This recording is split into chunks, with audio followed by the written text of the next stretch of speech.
What up, gang? We got the 5 o'clock shadow going on. Same shirt as yesterday. You know what that means. It's Sunday, baby. And we're here to talk about your New York Knicks, who eliminated the Cleveland Cavaliers first round of last year's playoffs, but were then subsequently eliminated by the Miami Heat in the next round. Pretty quiet offseason in the Big Apple so far. Lost Derrick Rose, but signed Dante DiVincenzo 4 for $50, which I think a lot of people just made sense. Generally needed another wing, can defend, can shoot the three ball. I don't know if anyone's mentioned this yet, but he also went to Villanova, like teammates Josh Hart and Jalen Brunson.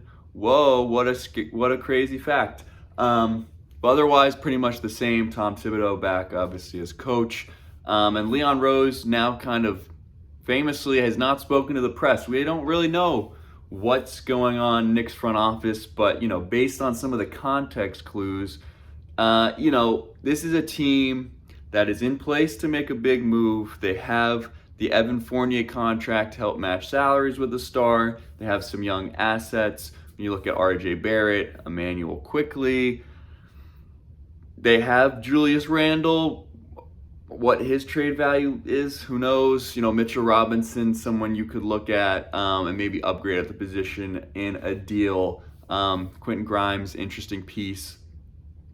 And they have, a wealth of draft capital to move as well. But really what has defined this Knicks front office so far has been patience. It has been trust. I don't know if even they thought Jalen Brunson would be this impactful immediately, but he has. And now it's like, what do we do next?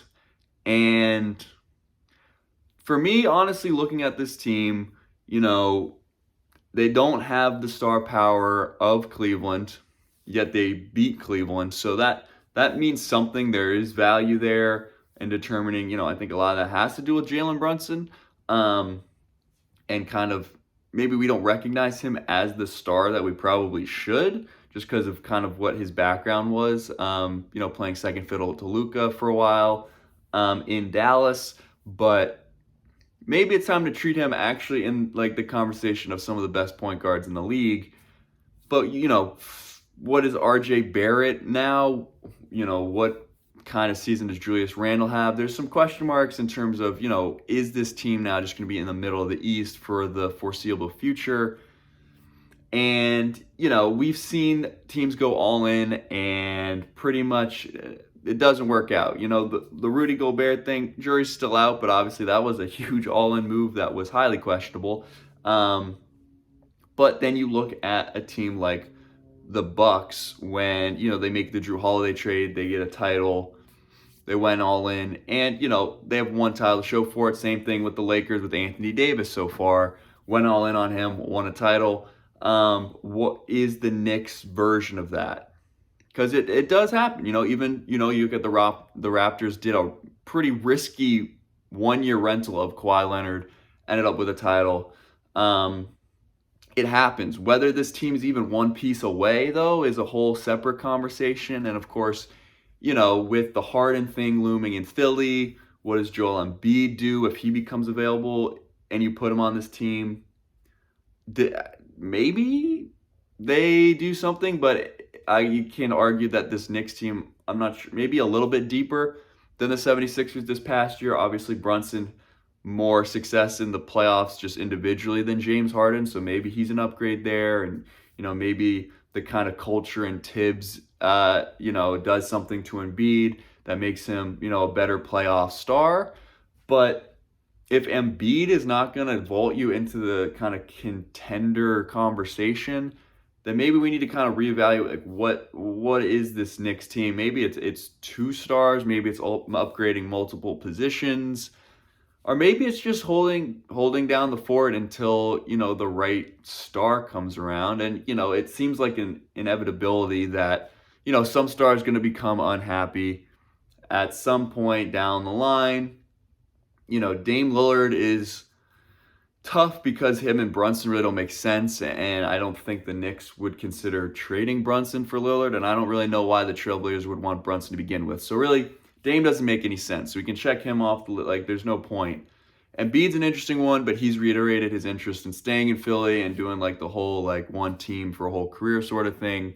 So that's really speculative. No matter how much some people might want Embiid in a bigger market like New York, doesn't seem likely. And James Harden to New York probably doesn't really make sense either. Even though they might be positioned for it, I don't think they would want him though. But something to think about, I suppose. But him and Tibbs, I don't think would make sense. And, the Tibbs in front office, I don't know, maybe the front office doesn't talk to anyone because the whole Cam Reddish thing, Tibbs just never played him. And I don't know if they ever actually, got his permission or just kind of ran it by him. But he was like, why would you do that? I'm not going to play him. I don't know. Might want to consult your coach,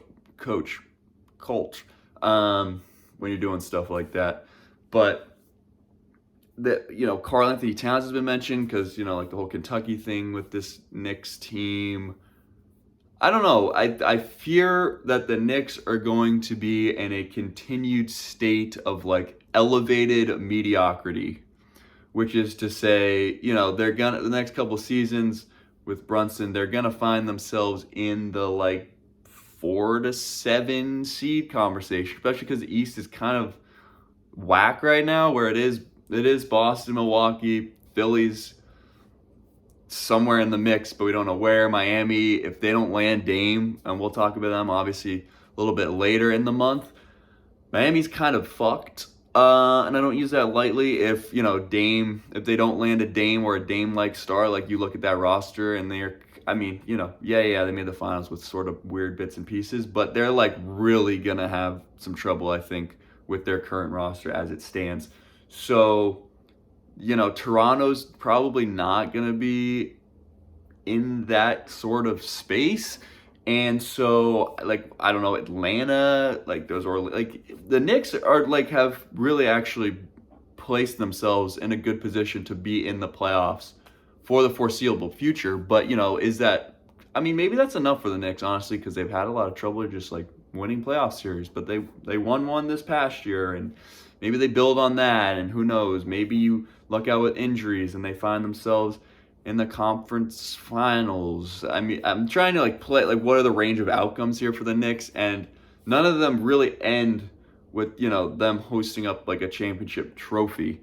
But maybe it's just okay to be contending for a while and give yourself a chance and to create a winning culture. And that might just be where we're at with the Knicks, without trying to fully blow it up. Because the problem is Julius Randle's not going to get you a ton on the open market. Specifically, he's had some attitude issues, had some inconsistency. Do you trust him in a playoff series? Mitchell Robinson can't shoot free throws.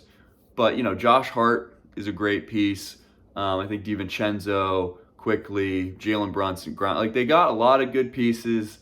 It's just a matter, can they put it all together? They got draft picks. Is it around the fringes? You look at this team sort of in the way that the Kings kind of did a similar, I've been struggling for a while and I've found some kind of cornerstone pieces. And it's just a matter of buy-in and let's just try and do the best we can. How about that? It can't always just be about what's the move to vault us into contention. If that presents itself, it seems like the Knicks are their prime position. But if not, just watch Jalen Brunson work his magic, and we'll just be happy with that for now. Okay, how about that? But if you have stack the Knicks sort of 6-team trade that's going to vault them into contention, would love to take a look at it. Generally, how you're feeling about the Knicks, please let me know. No one really ever comments on these videos, and I don't know if anyone actually gets to this point where I ask you to, but if you actually got here, I would love, even if it's just I agree with you, man, or if it's you're full of shit, happy to engage. But either way, whether you comment or not, take it easy, take care of yourselves, and I'll see you next time.